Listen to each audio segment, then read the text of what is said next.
This is the Sponsor Podcast, where we illuminate the world of parenting children with autism. I'm CJ, a proud dad to a wonderful 6-year-old with autism. Through my journey, I've discovered the challenges, triumphs, and unique experiences that come with raising a child on the spectrum. Inspired by those experiences, I created this space where parents like you can find understanding, share stories, and learn from each other. Join me as we explore insights, strategies, and support, all while celebrating the brighter spectrum of our children's lives. Now, let's dive in and cast light on this path together. This is the Brighter Spectrum Podcast, illuminating the world of parenting children with autism. I am your host, CJ, dad to a 6-year-old on the spectrum, and very excited today to be sitting down with my guest, Kayla, to talk about parenting children on the spectrum and encouraging you to travel with them and help them experience the world. Kayla, thank you so much for joining me today. Thank you so much for having me here today. I'm very excited. Oh, yeah, me too. It's always great to be on a newer podcast, especially when it's a lighter thing. And everybody who's here and can hear my little guy running in the background, if this is your first episode listening, I like to let him do his thing so you can really get a feel for what it's like to live with a kid with autism who just, there's a certain level of unruliness that comes with them, and they just kind of, they don't get certain things, and they're just them, and they make lots of noise. And if you're a parent of a child with autism, noise is just part of your life now. Absolutely. I could not agree with that statement more. On my last episode, I sat down with a man named David Hoyt, who I've known for a long time, and he was a step parent. We were talking about what it's like to come into the life of a child with autism and be a step parent and what that means. And one of the things he had to get used to was like when they have the tablet and they like stop a video at 15 seconds and rewind it to 13 and let it go to 15, then rewind it to 13 and over and over and over. And I was like, I haven't really thought about it in a long time, because in the beginning, that sort of thing used to really annoy the crap out of me. But after 6 years, I don't even hear it anymore. Yeah, it's just the new norm. The new norm.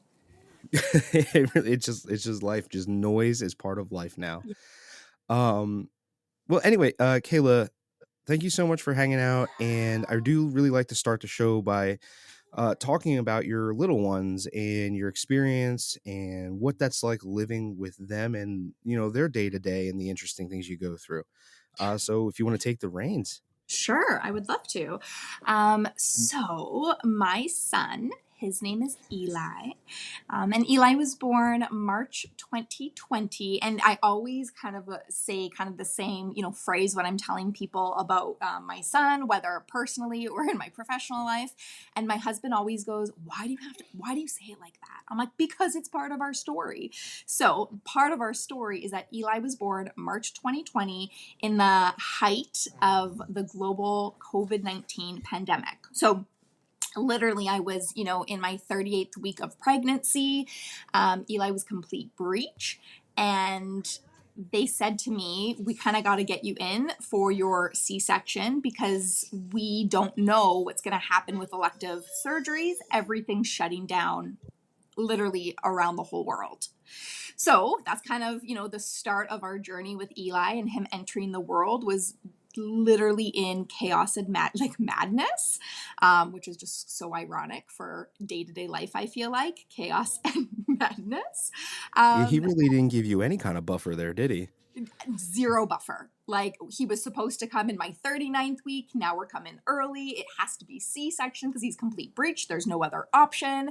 And when we were in the hospital, the day that he was born, everything started to shut down. So my husband could use the common lunchroom the day he was born. And then the next day he wasn't allowed to leave the room with us. But at the end of the day, I'm thankful because he was at least allowed to be there, my husband. And then rocky start. Eli was in NICU that kind of whole day. I don't remember much of it. And I remember kind of thinking right off the hop, bonding felt almost like difficult. We didn't get to do skin to skin. I wasn't with him pretty much the whole day. And then just due to the surgery itself, I was on, heavy medication and was definitely very in and out of sleep and consciousness. But then, we got home and life with a newborn kind of threw me for a loop. But we eventually got into the groove of life, and then Eli was about 18 months old, and I remember really thinking something's different, or I actually thought something's off. And then as time progressed, I just kind of started noticing things more and more. And it kind of led us down this whole, health investigation with Eli. I really struggled with having healthcare providers take me seriously. Anytime I brought up my concerns, I was told, he has good eye contact, and he responds when we call his name. You have a beautiful boy, enjoy him, kind of like he's fine. And that was, over a year and a half, maybe even close to a 2-year process of just like battling in the healthcare field with Eli. But outside of that, Eli is one of the smartest people that I know. And I don't know about your little guy, but with Eli, his big interest and fascination is dinosaurs. I don't know a thing about dinosaurs, but like, let me tell you, I am starting to learn about dinosaurs because Eli will correct me if I don't pronounce the name right. Yeah, Eli. yeah. For me, my little guy's thing is construction equipment, Ah, farm equipment. And tell me, does Eli do this if you call something the wrong name, does he look at you like you're the dumbest person to walk the oh, earth and correct you? this morning, I literally said out loud to my youngest, my daughter, oh, and like the younger kids at daycare. And Eli's like, no, mom, they're toddlers. Because saying younger kids was, not the right word or term. So yeah, Eli does that on a daily basis. Every day. Yeah, they look at you like you're the adult here. Yeah. You should know this. Like, why do I have to tell you this? And you're like, listen, guy. All right. Yes, every day. I can say like, okay, get your clothes on, but it's nighttime and I'm, telling them about their pajamas. But because I didn't say pajamas, I'm corrected. Or why are you turning right? When maybe normally I go straight, like I have to take a detour. Like he is able to point out things that you wouldn't even think he's noticed. You know what I Mm-hmm. mean? Yeah, Yep. the details. Yep. And then you have to get used to that sort of thing because it's not them being disrespectful. They Right? genuinely think they're helping you. Yes. And I remember before we really got the diagnosis, because we kind of did the healthcare thing too.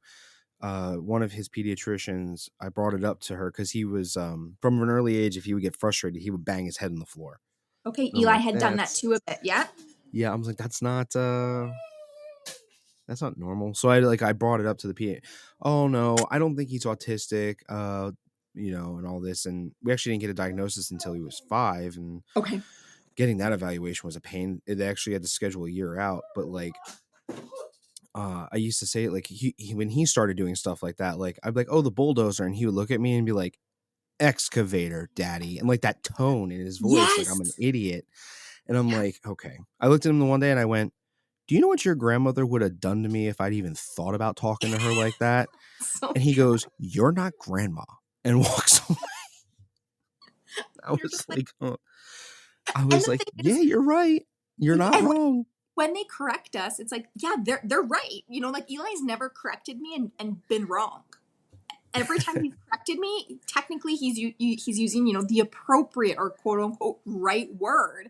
It's like almost like the lack of like knowing that there's words that can be like interchangeable, right? Mm-hmm. That Mm-hmm. can be very the black and white thinking. So yeah, It, that's part of my day-to-day life. right. And then they're always like proud of themselves, like, I helped. And you're like, you frustrated me, but Yes. that's what you did. Yes. Or like, okay, now mommy does know more dinos than I ever have, and okay, cool. I'm not sure where I'm going to use this skill set, but I know more about them now.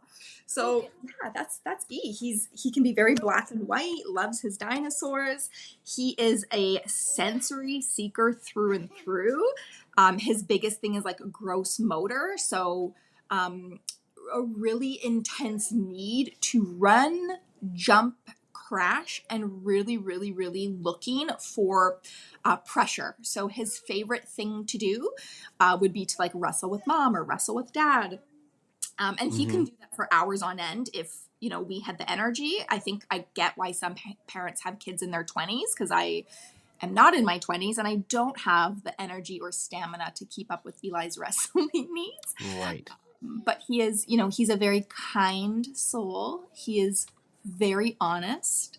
He is wonderful with his manners, and the smallest things that I sometimes, forget about or maybe don't even necessarily appreciate, he kind of brings me back down to earth, and really kind of helps me stop and kind of see the world and the small things with more joy again, if that makes sense.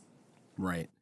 Right. Yeah, yeah, and that's something I talked about previously with David as well, is just their perception of the world is so pure and unaffected by like Mhm. the negativity that surrounds us all the time, that they just see things so genuinely, Yeah, um that they it's almost like they don't have room for the bad. absolutely. Yeah. It's all good, it's all rainbows and everything, and for the most part, when they're experiencing that joy. And in saying that, then when Eli does have a low, the lows can be really, really low. Hmm. um and the set his biggest thing, I would say, would be sound, and sensory struggles. Does he And like so like really loud sounds, or does he prefer it to be more quiet? quiet, so loud sounds, like Hmm. we live where we live, we often have thunderstorms, ironically, and the last month he's been really panicking when he hears thunder. So he was in a full-blown like meltdown panic attack because we had a thunderstorm last night.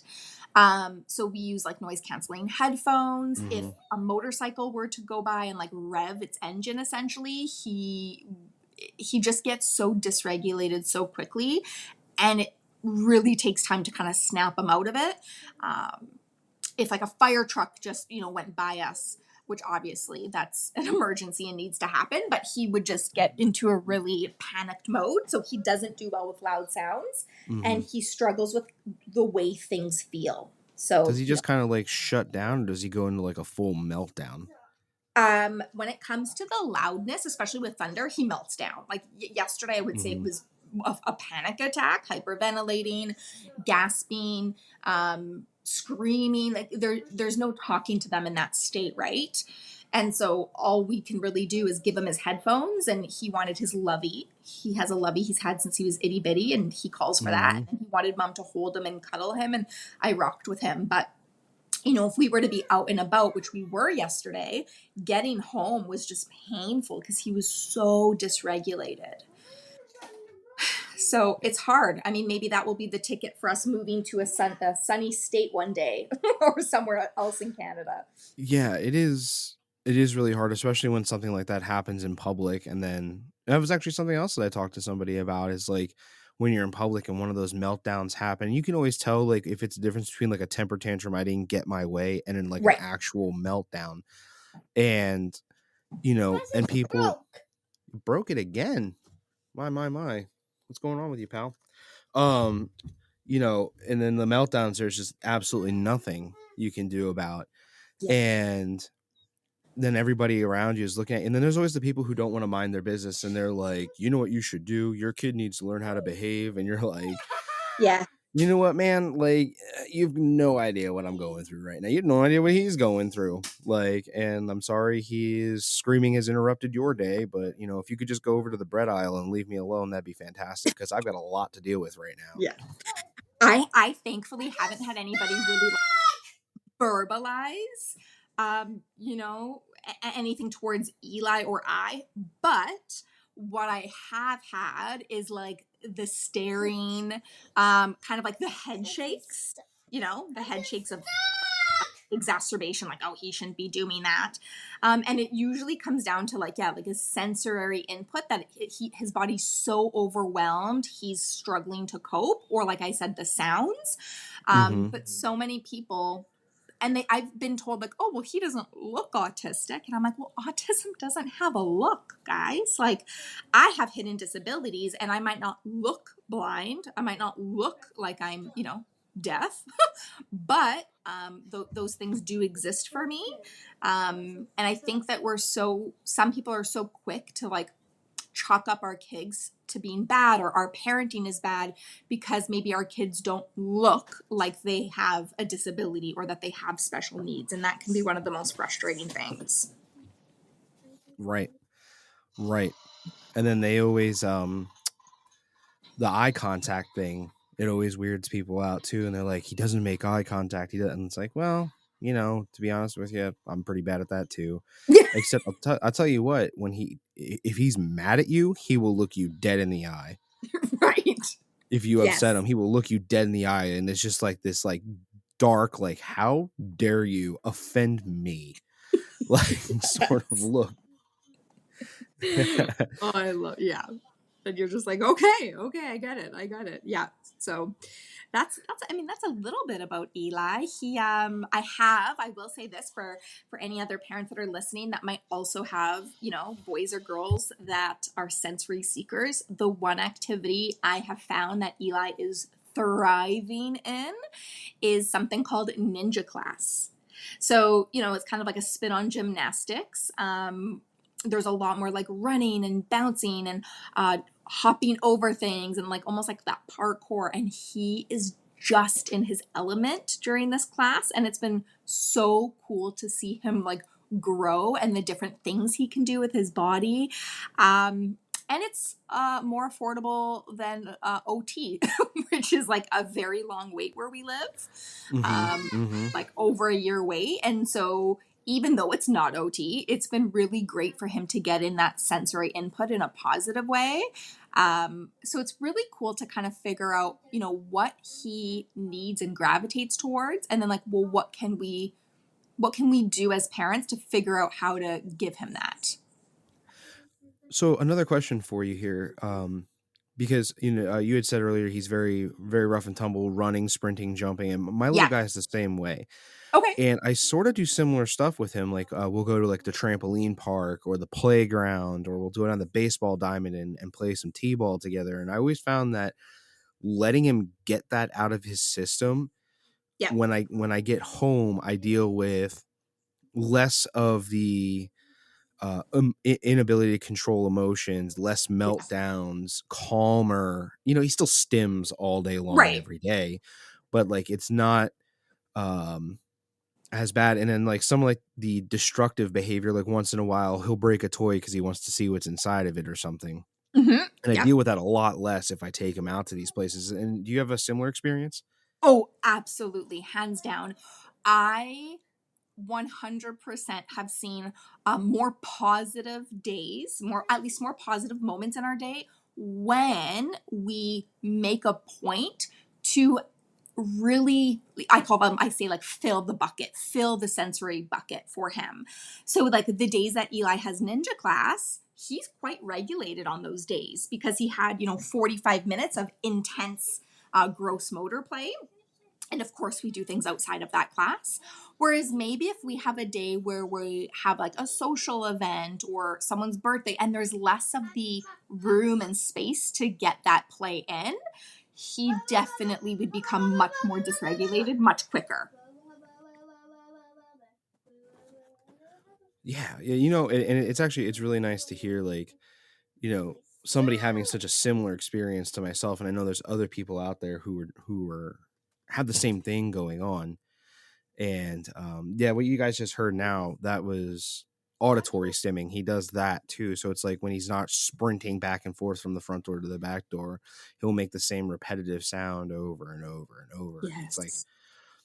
and I haven't quite figured out what the stimming does for them yet. I kind of just let him go. I think it focuses him. Okay. Is there anything that you have any thoughts on that sort of thing? I definitely think it can help with like their own like their regulation. That's one thing. I've asked Eli. Eli was quite nonverbal. When he was younger, but still he was definitely nonverbal.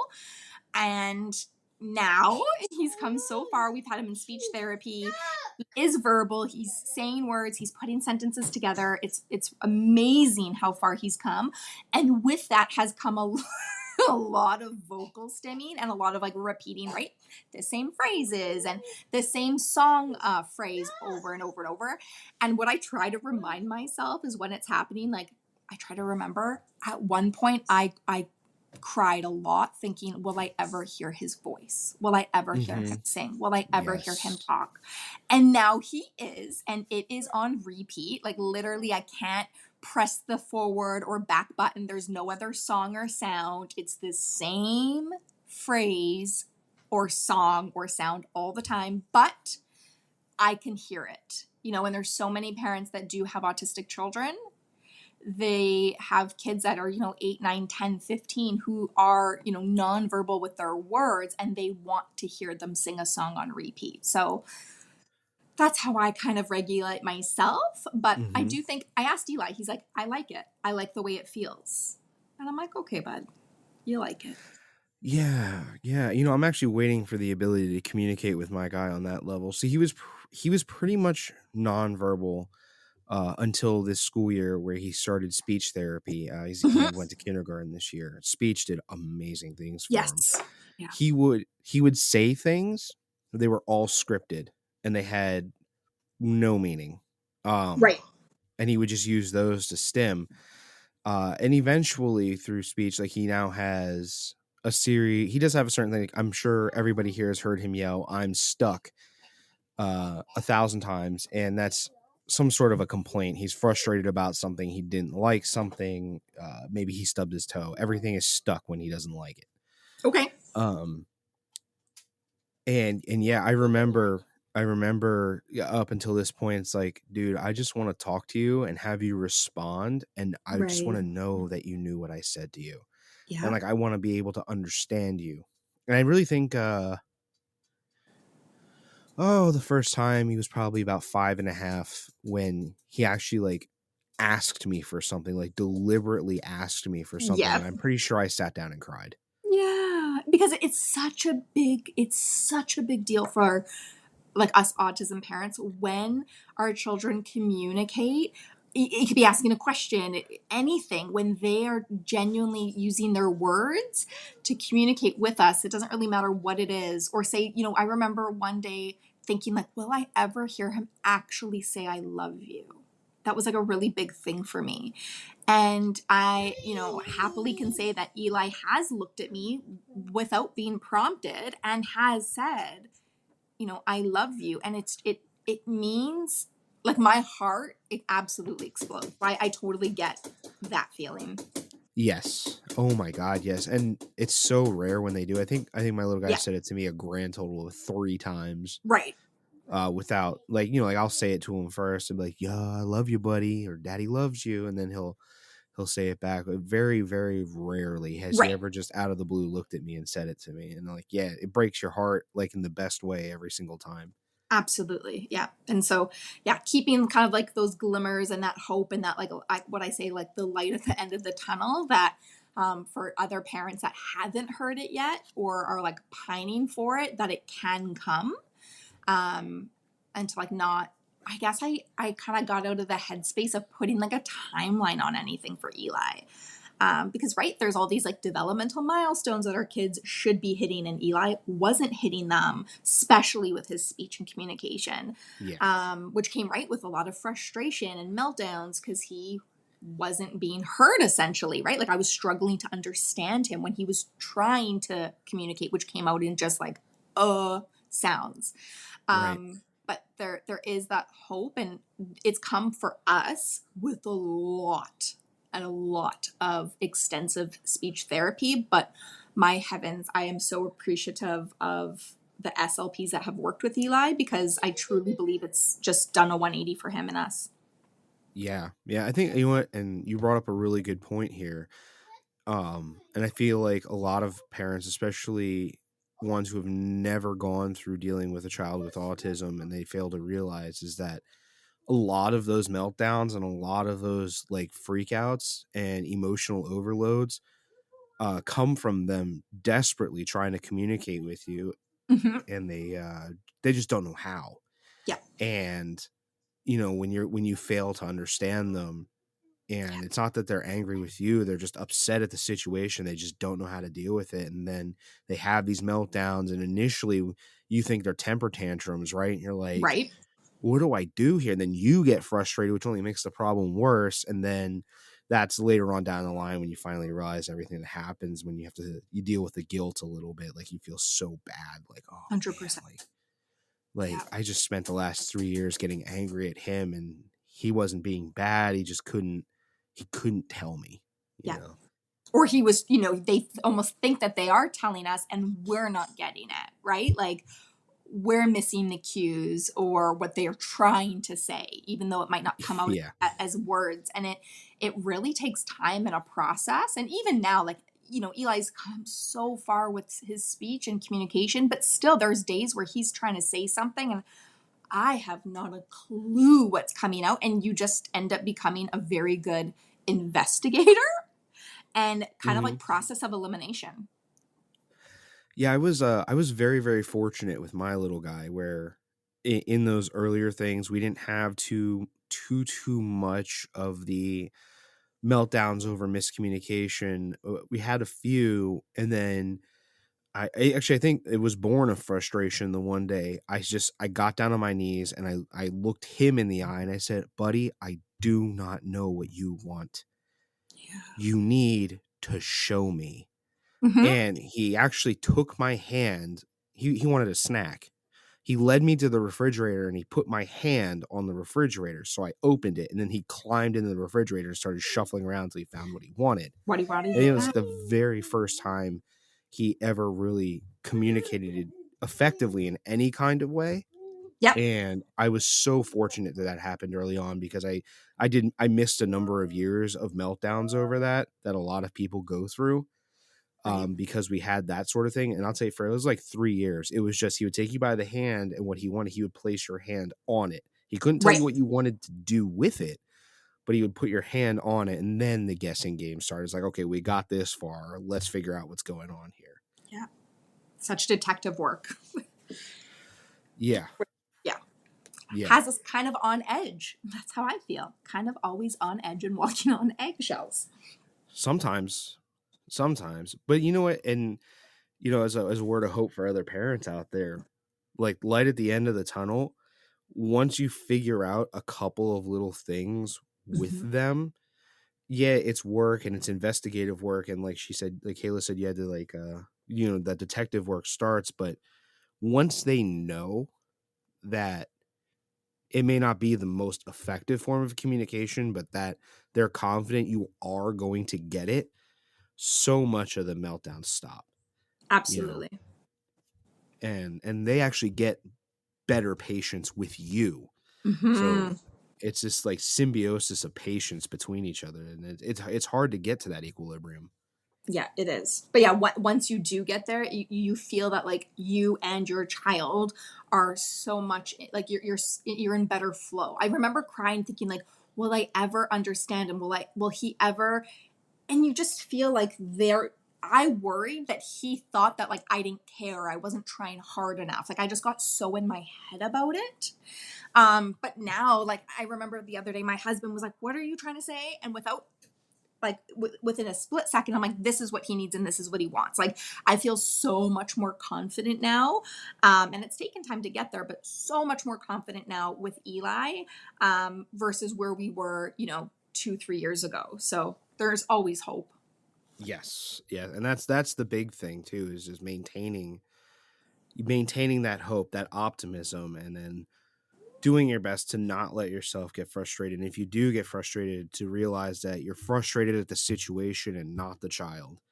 Yeah. And I feel like a lot of parents, they misdirect that frustration. They think it's at the child, and then I mean, we've all been there. So if you're putting the kid in timeout, because you think they're misbehaving or being disrespectful or whatever it is they're doing, like we've all been there. But that is kind of like the direction you're heading, is like it's the situation, not the kid. Them. It's so hard too, because when you do realize, like, it's not that they don't want to, it's they just can't right now. Yeah. Their brains don't let them do it. Yeah. Oof. Man, it's heavy stuff. You said you have a 2-year-old that you're looking at potentially being evaluated. Before we get to that, I do Yeah. have a question for you. How hard was it to get Eli's evaluation? Because I Oh, had to jump through hoops of fire to get some for literally. Logan. That is what I've said, like that exact phrase, that I've had to jump through hoops. I've shared that like on my social media accounts. I've shared that, personally, and the exact phrase. I literally had to jump through hoops. So I had mentioned at the beginning that, when I brought up concerns, it was kind of brushed off and, he has good eye contact. After that appointment, things started to progress. That head banging that we had both mentioned started to happen every single morning when Eli would wake up. He would sleep for, 12 hours and yet wake up miserable, screaming instantly. Anything we put on his body was a battle. And I remember the one morning of him banging his head and hitting himself in the head and the face. I was like, I don't care if no one in town where I live is listening to me. This isn't right. Something's going on. So thankfully, because of COVID at the time, I logged on to a virtual health appointment. The doctor was a pediatrician. I said, look, this is my son's age. These are the concerns I'm noticing. I didn't tell them that I had a peds here in town. They didn't ask. I didn't lie. They didn't ask. And they referred me to Toronto. I don't live in Toronto. So I flew to Toronto for this different pediatrician appointment. They did like a very like preliminary assessment of autism. And she said, I don't think he's autistic. She goes, but I think that it would be wise to do a sleep study. And then like the light bulb started to go off because I am a nurse, but I'm also a sleep consultant. And I'm thinking, yes, why is he sleeping 11 to 12 hours and waking up miserable? So that led us to get a sleep study, which led us to get a diagnosis of obstructive sleep apnea and sporadic limb Ooh. movement, which led us to him having surgery for removal of tonsils and adenoids and then reinsertion of ear tubes. Hmm. That led us to thinking like, okay, maybe this whole time it was the fact that he was basically sleep deprived. Even though he slept for 12 hours, he was waking up. His sleep study, he woke up 220 times, I want to say. It was an outrageous number. Outrage, or Gosh. 233 times he had awakings that evening of the sleep study. So we're like, maybe this is what it is. Maybe the doctor's right. Maybe it's not autism. Maybe it's just been a dysregulated nervous system because of poor quality sleep, right? And as time went on, I thought, okay, he'll start talking now. This will happen, that will happen. And it didn't.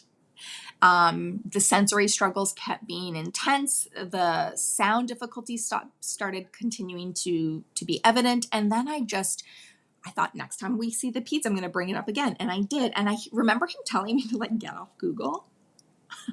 He was like, you're on Google too much. And, looking back now, I think that he saw me likely as a first-time mom who had a baby during COVID, who, deals with her own anxiety. And I was diagnosed with postpartum depression and anxiety. And I think he just looked at all of that and thought, I'm exaggerating or I'm overanalyzing things that my son's doing.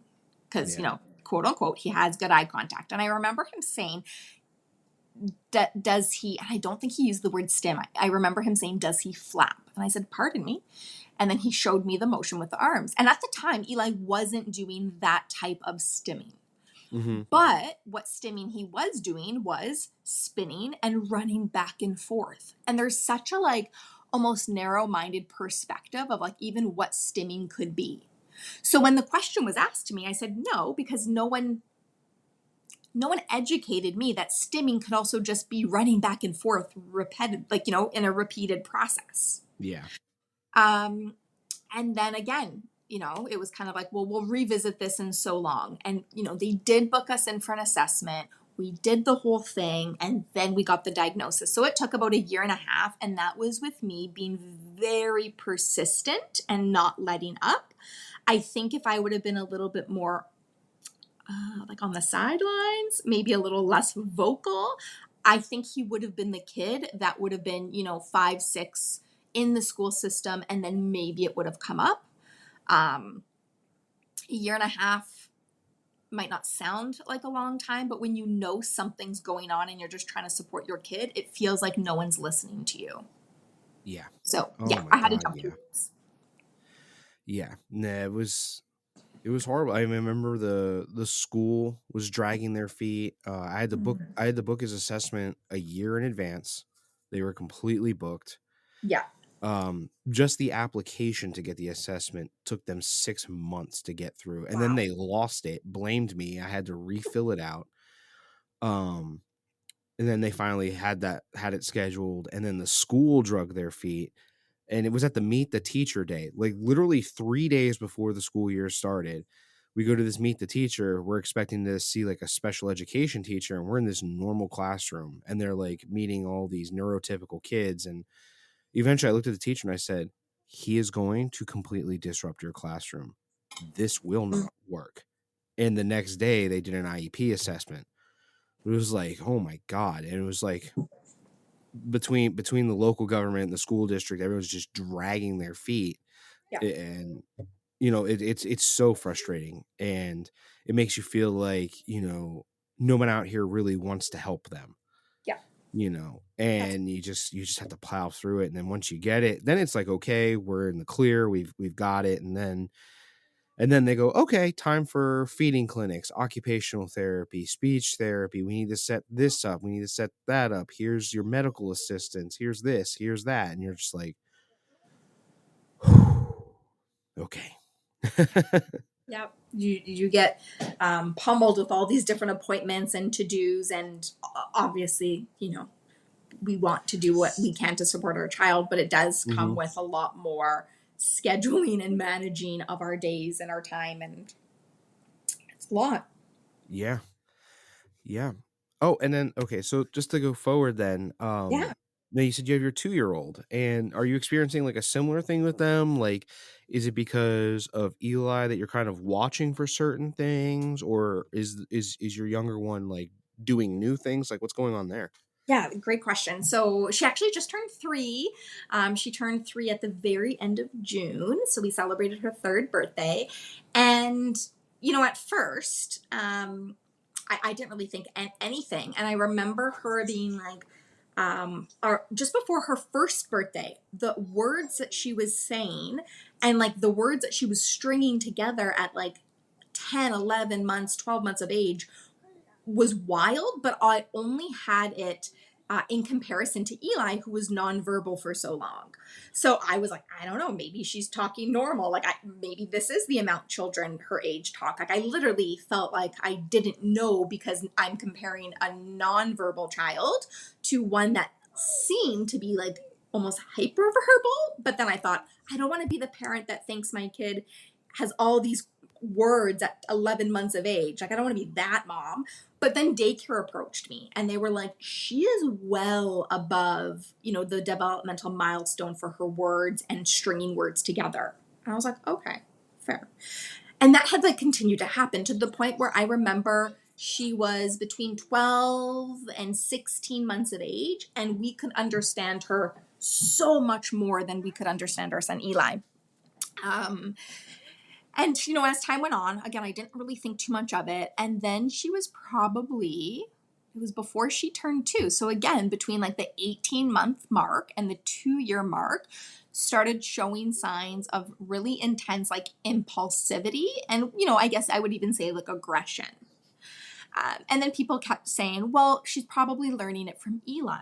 And I was like, Eli is the least aggressive child. Like, he is just a little ball of love and light, and like is not a hitter, is not a biter. He just never went through even those phases. Isn't So that I'm like, crazy how like general people really associate autism with violent right? behaviors? Like they Exactly. jump right to that immediately. Yeah, that it has to be from her older brother, who is, who were questioning at the time autism, because this is before he even was diagnosed. And I'm like, no, it's not, this isn't learned behavior. We're not, it's just me, my husband, Eli, and her. We don't hit, we don't use physical punishment.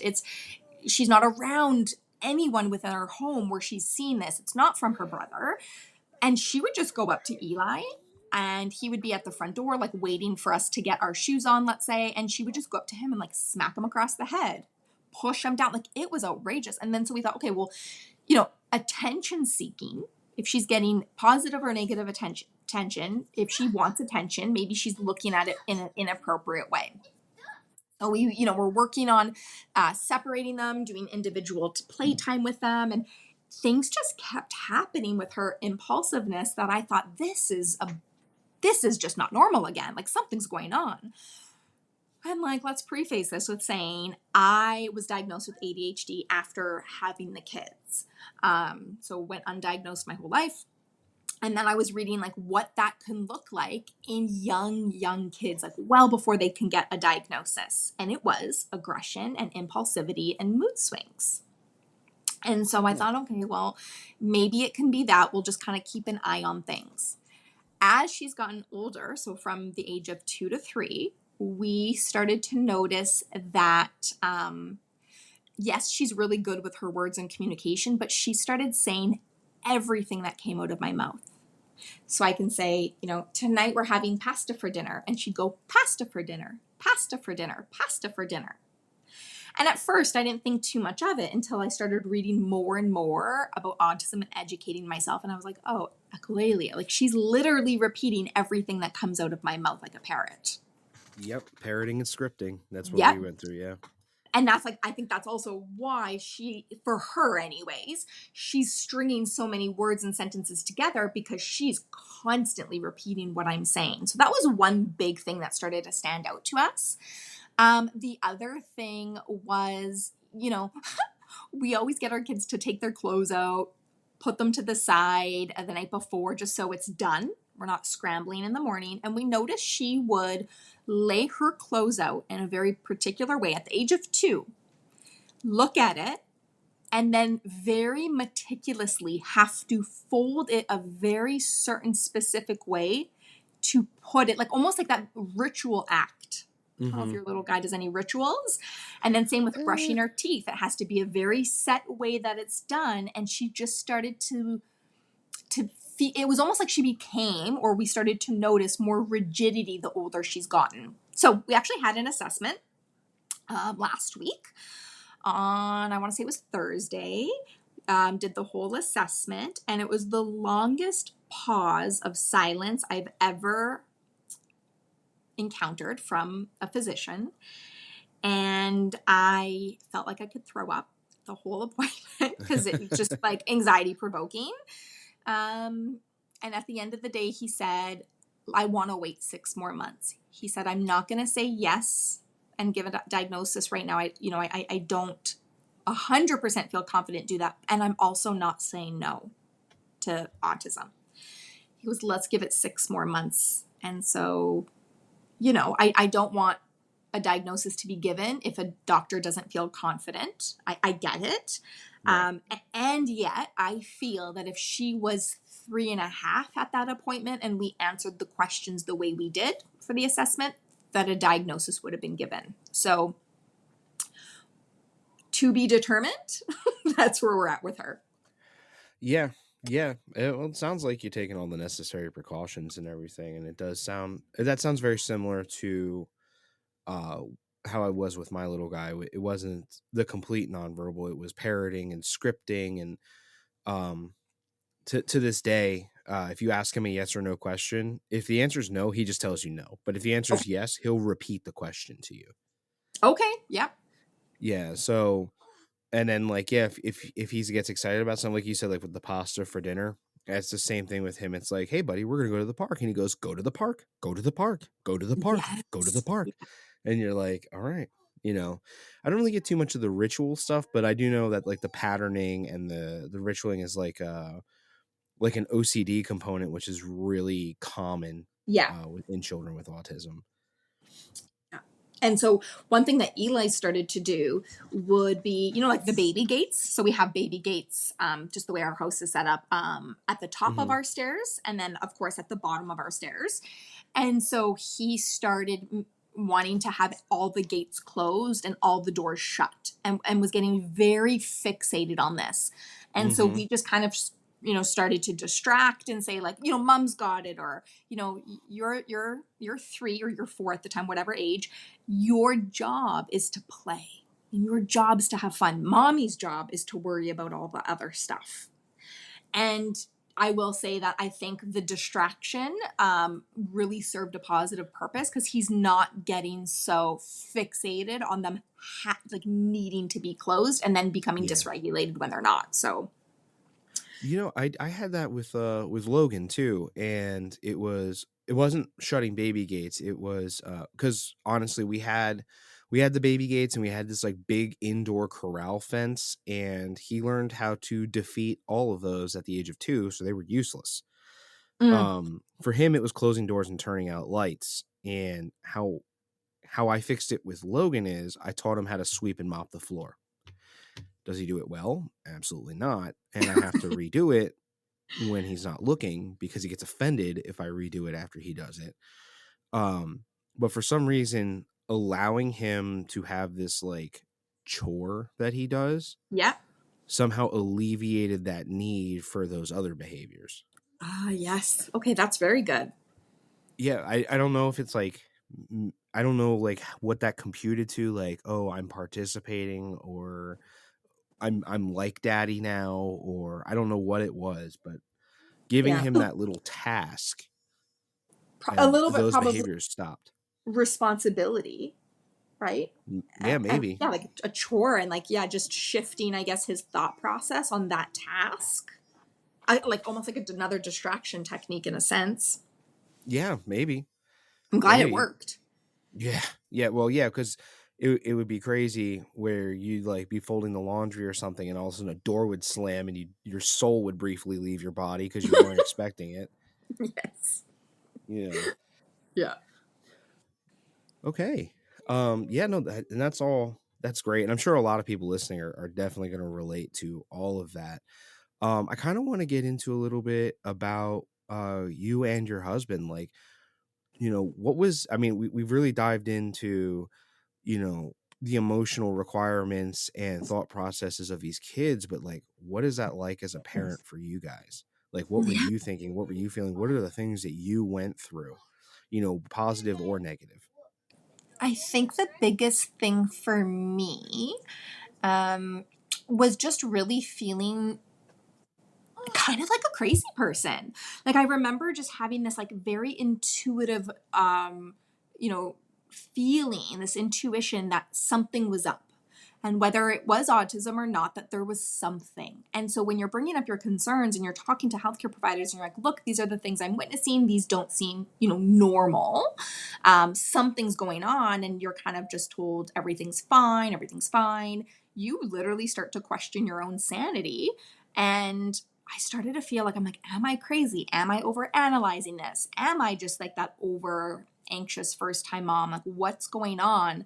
That was really hard for me. Just feeling like, can I not even trust my own, you know, gut intuition? Am I way off the radar here? As a mom, quote unquote, we're supposed to kind of like know our child best, right? That's what they say. And I was feeling like that until every doctor kind of was like brushing me off. I'm like, what am I missing? Like, what don't I have that other parents might have? Or like, what's wrong? Why am I so stuck on this? And the doctors are saying no, right? So it was kind of feeling like a crazy, like just out of my mind. And I guess the other thing was really having anxiety surrounding what will his future look like and be like. I think that Eli is, beautiful inside and out and wonderfully made and just an incredible soul. But the way society is and the way that this world is not set up for neurodivergent souls. And so there's been a lot of anxiety around those thoughts and the future. And then on a day to day life, there's a lot for me overwhelm. I'm, neurodivergent myself. I have ADHD. I'm actually awaiting my own autism assessment. And I find I am kind of always in this fight or flight freeze state, and really find that I can get easily dysregulated. So those have been hard for me. For my husband, he made a comment recently of, I just, there's so many things not normal in Eli's life that I want other things as much as possible to make normal for him. So I think he kind of struggles with that. He's not very open with, talking about his thoughts or feelings, kind of old school in that way. And so I think the biggest thing for him is just him wanting Eli to succeed in whatever that looks like and to be happy, and anxiety around, again, like, what will that look like for him? It's different, right? Like for my husband, he's the one that's out of the house, he's working. I'm the one that's scheduling the doctor's appointments, the therapies, the speech, the OT, the activities, the pickups, the drop-offs, figuring out his foods, his snacks. Eating's a whole nother challenge with Eli. And so all of those extra things definitely weigh more on my mind, I think, than my husband's, just because I'm the primary caregiver in that role. Yeah. Yeah, no, I definitely hear you a lot there. And there was so much that we have in common there, and especially when it comes to like the interactions and whatnot with other people. And a lot of times, like if I'm in like a new group setting and I know he's going to have like a sensory overwhelm, and because usually like when he's overstimulated, that's when he stops listening and he acts like a little caveman. Right. um and then I get worried that other people are going to misunderstand what's going on, and then that translates to, it looks like I'm being like this super strict parent, and it's just like, no, like I have to regulate him because he's going to do things that are going to upset you because you don't understand how he works, and like there's no way to explain that to other people. And you just like, you're just so paranoid all the time, and your nervous system gets shot a lot. And Yeah. yeah, yeah, Well, no, definitely.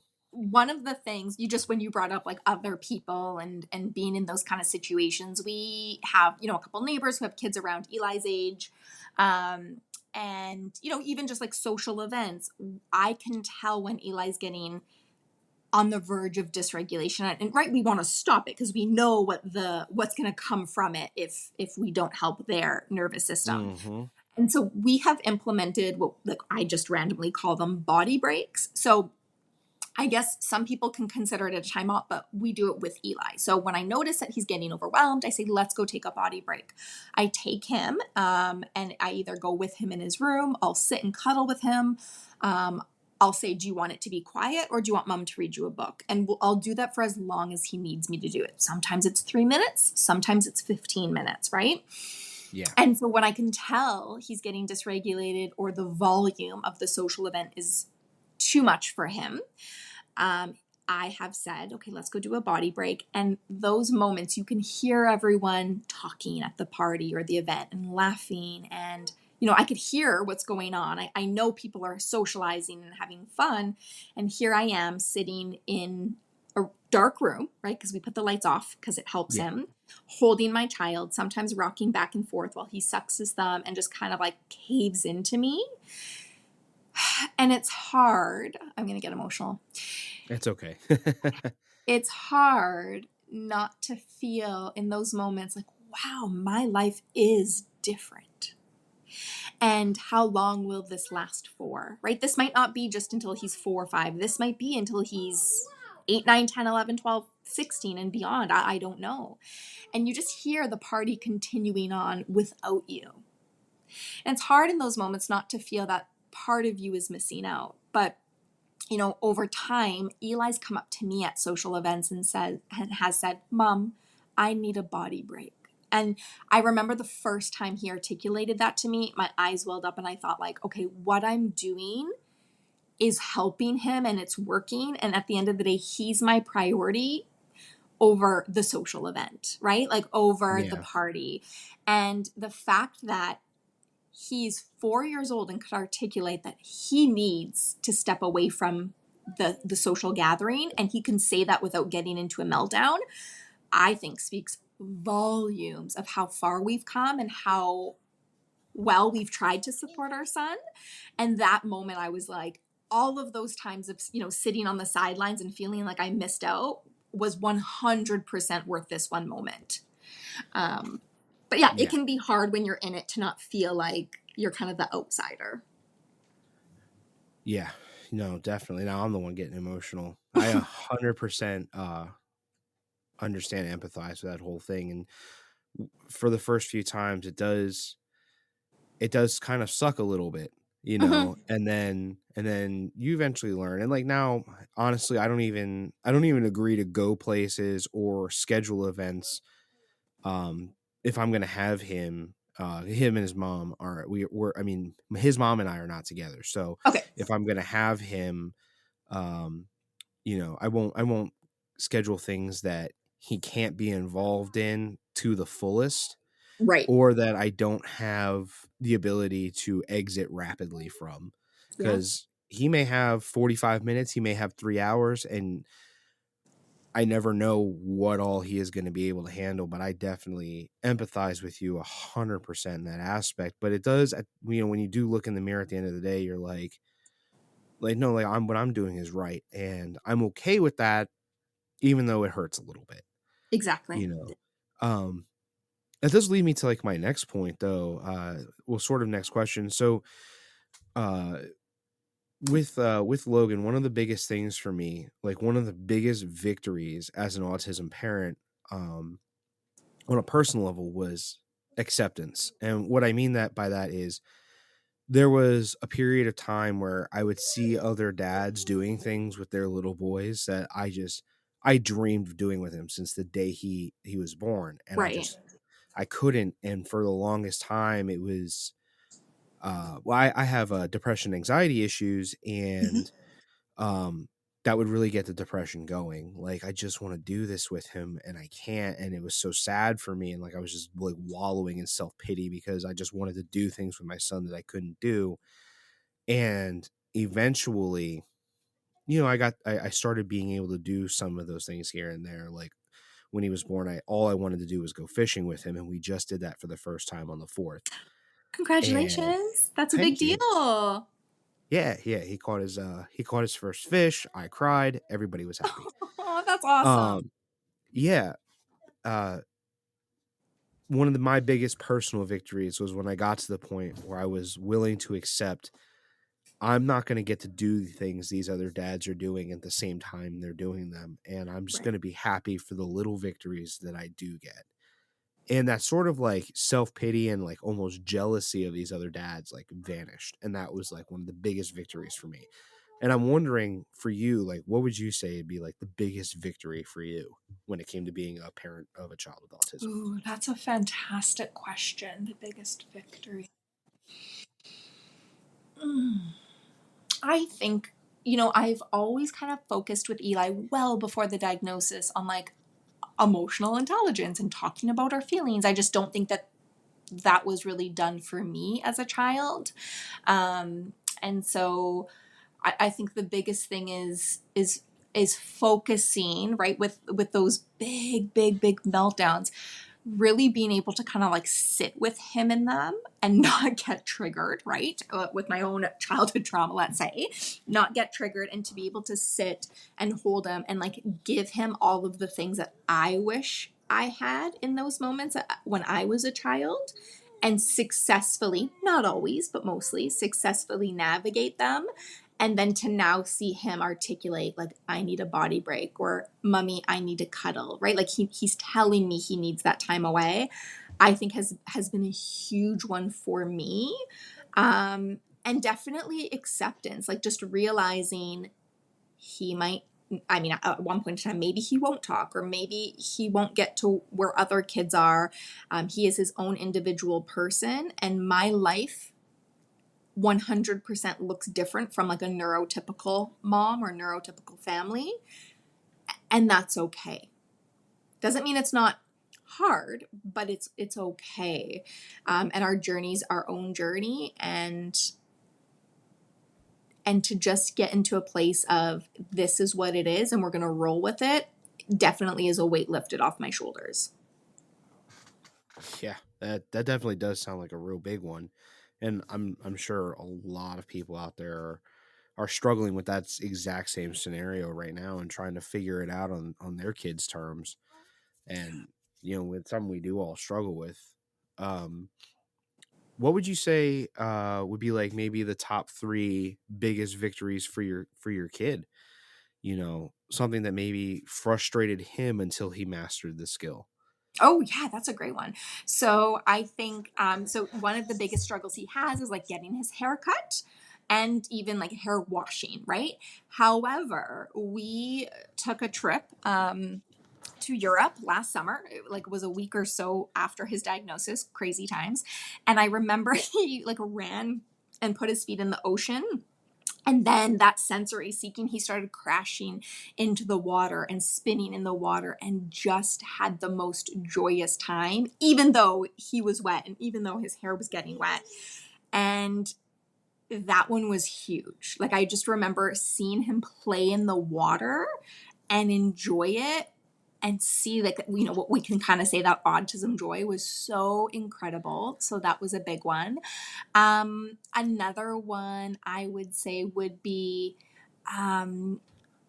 he has really come a long way with communicating with his sister and really actually even trying their best to engage in play. So that's just been one that you can see his confidence soar. Mhm. So the water, the plane, and what would be another one? So something that he has accomplished, right? Sure. Yeah. Eating some a protein source. Oh my heavens! Autistic children and their food. And the boy ate a chicken strip. I don't even care if it was from a frozen state. He ate it. We cried. We cheered. It was a huge celebration. And he said, Yeah. "Mom, I ate protein." And then he did the guns, like with his arms, with his muscles. And I was like, "Yeah, buddy, you did." I'm gonna add one more because I just thought of it. I have to add this one. The kid could not wear a hat, put on skates, wear socks without hyperventilating meltdown. We have registered him in T-ball. This was the first summer. He has successfully put on the helmet and played a full game of T-ball. He finally was able to tolerate wearing skates and tried skating lessons this year. Oh, I'm gonna cry again. He has come so far with being able to wear things and work through, some of that discomfort to know that there is still like the joy in the activity and kind of push through that. That's been one of the biggest things because he's just been loving T-ball this year. Yeah. Oh man, that's so great to hear, and congratulations for him because that is a phenomenal set of steps to get through, especially with the eating thing. I actually have a feeding clinic specialist coming on in a future episode. He's the author of Broccoli Boot Camp, which that book has done wonders to help me with my kids feeding. He's still super picky. I'm actually getting him assessed for RFID at this point. Yep. But it's so phenomenal, like to hear them going through this. And honestly, the tactile things is actually something a lot of people can relate to, whether they realize it or not. Because they're always like, I don't understand why you can't put a helmet on. Right. Find a carpet and run your hand across the carpet. And that sensation, that annoying, like tactily Mm-hmm. frustrating, that is them 24/7 with things, Exactly. Yep. you know. And you might understand a little bit then, like maybe you can put a helmet on, but that's not something they can do. Yeah. Like not easily, and they have to actually really really work through it, and it's a humongous victory to Huge. finally get past some of those tactile frustrations. Yeah. So I would say that's probably been the biggest one actually. Yeah. Yeah, and you mentioned your Europe trip, and I think that's a fantastic segue into talking about something that you strongly promote, and that's traveling with your children with autism. Yeah. And I recently myself took my son. We just got in the car one day. We were like, you know what? let's go somewhere we've never been. And I booked a hotel in Connecticut, and we went, and we drove the whole way there. We had a blast for a whole weekend Oh, and came back, and it was a wonderful experience, tons of great pictures, and I'm really glad I did it. And then you really emphasize, and you have this thing going on where you encourage people to travel with their kids, even though get ready for some frustrations, because taking them right. into places they've never seen is sometimes a little bit miserable, but you can get through it. But I'm gonna let you take the wheel from here and really talk Yeah. about that. I love to travel. And before we had children, I remember thinking, just if we do decide to have kids, we're not going to stop traveling. It's still going to be a part of our life, and I was very determined to make that work. We took Eli across Canada in a motorhome when he was 6 months old, so this was well before the diagnosis. And then, as time went on, things were still restricted in travel, so we did another road trip when he was about just after maybe about a year and a half, and that was kind of the first time I noticed those sensory struggles with the sounds. So I am thankful for that trip because it brought a lot to light of what he was struggling with. But we continued to struggle. We didn't have the diagnosis, right, for a bit, so we continued to travel.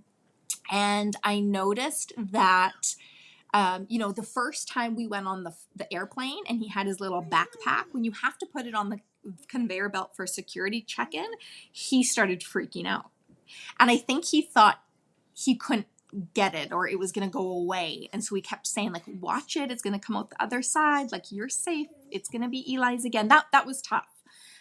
Getting on the airplane wasn't so tough, but the sitting down and the waiting was tough. But we did it and we kept doing it. And what I believe is that there are so many lessons to be learned and experiences through travel that every family would benefit from it. Neurodivergent, neurotypical, like neurodiverse, all of us, we would all benefit from it.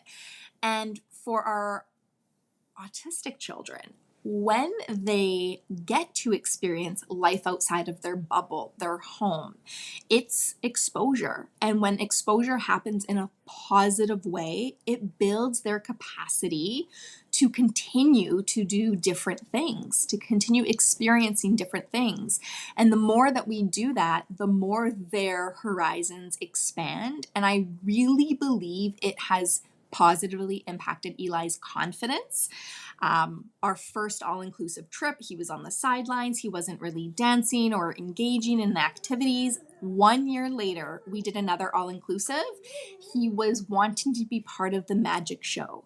He was sitting there with all the other kids. He was dancing. He was interacting with like the entertainment crew.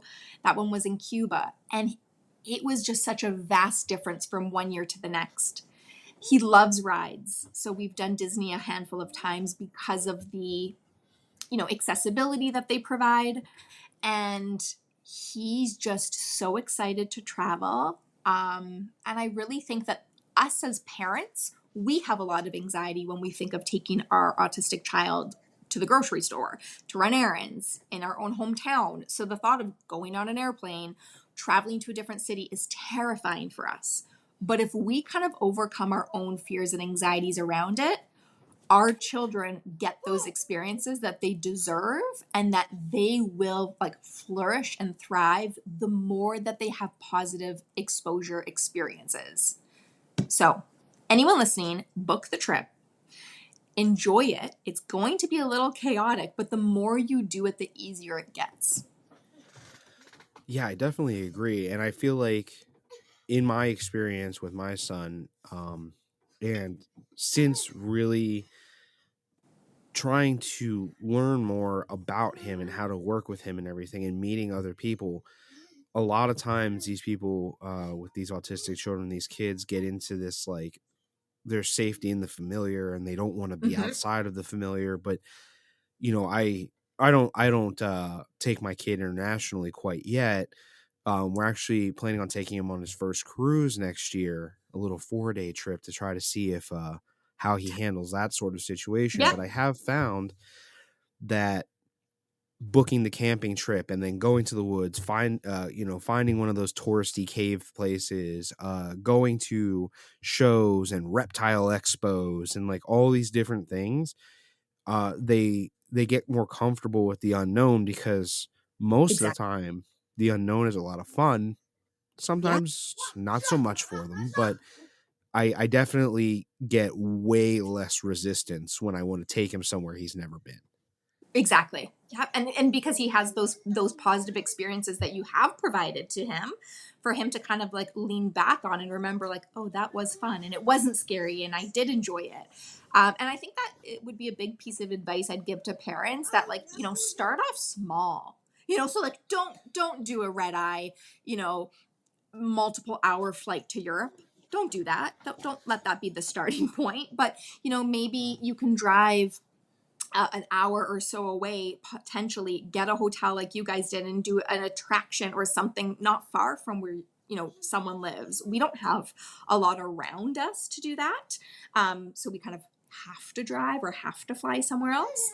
But when we do, we really focus on activities that we know would be supportive to Eli. So, the children's museums or science centers where they have lots of dino statues, right? And figurines, that he's in his element when we do that. And we try to go on maybe a quieter day. Some places will have, sensory days or sensory hours where it's not so overstimulating for kids. Yeah. Some places are, autism double checked or autism certified, where they will have a handout of what sensory input they are going to get from certain rides or for certain areas in the attraction. So, I think pre-planning is huge, starting off small, and really the focus being on just a little bit of exposure and make it positive. And if your little one's like getting to a point where they can't tolerate it anymore, know when to kind of leave the facility or event, to keep it positive, because it's going to get easier each time. Yeah. Yeah. And I'll tell you, when I first started it with Logan, what we did was it started with playgrounds. And I would find playgrounds that were 5 minutes away, 10 minutes, 30 minutes. We once drove 2 hours to go to a playground. Okay.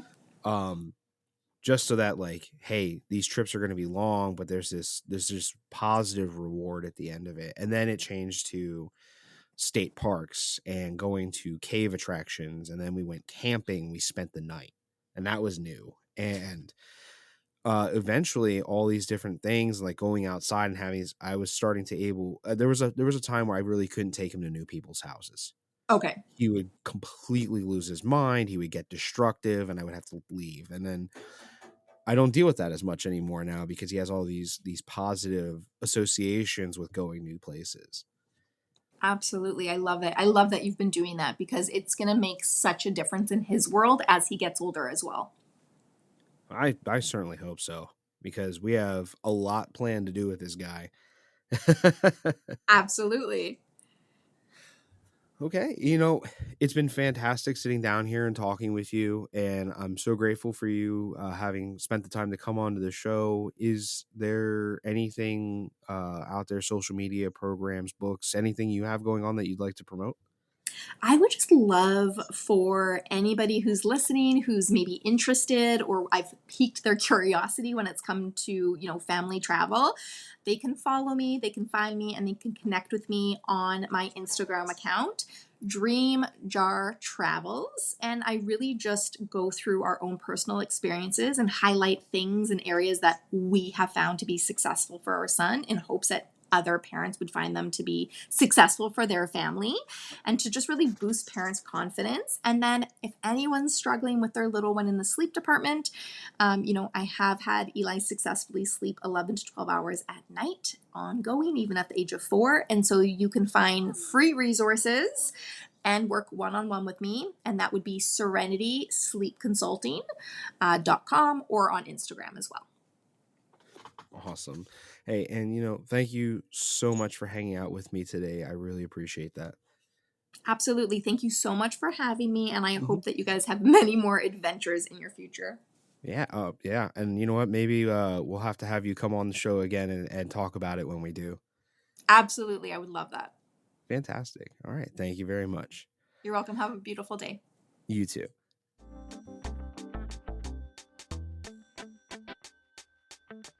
Thank you for tuning in to the Brighter Spectrum podcast. If you have any comments, questions, or stories to share, or if you'd like to be a guest on the show, feel free to reach out to me at brighterspectrumpodcast@gmail.com.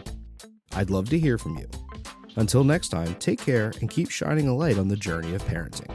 Thank you for listening.